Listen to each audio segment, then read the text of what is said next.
Climate change is one of the biggest, and because I work in it, for me, the biggest problem our society will face in the future.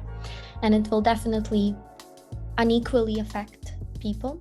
So those people who are actually emitting these emissions and creating and contributing to climate change, they will be probably suffering less damages than those people who are not, just because here in the Western world, in Europe, or in the United States, we have a lot more resources to adapt to climate change, whereas people in other parts of the world don't really, who have lower GDP or lower other resources.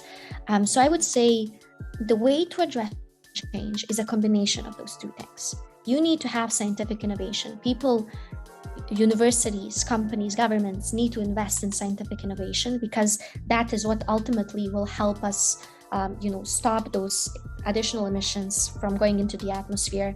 Science is what could help us draw the emissions that we currently have into the ground, so that we can kind of remove them and prevent the warming.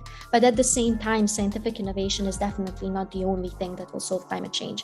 We need to have political activation. We need to have interest from people who realize that this is a problem and that it will affect future generation. So that is why, going back to what I've done in undergrad, I didn't only do science, I also had this international development degree, because I really believe that if we have a decision maker who is aware of science, he will be able to, kind of steer his country or steer the world to the future where we will try to alleviate these climate change effects. Whereas if we have people who have no idea about climate and they're making decisions on climate, that is a bad path, and we already have a few examples around the world on that. We don't want that to happen. So, I would say we need to have scientific advancement, but at the same time, we need to have political activation, and we need to have citizens who want to see a change.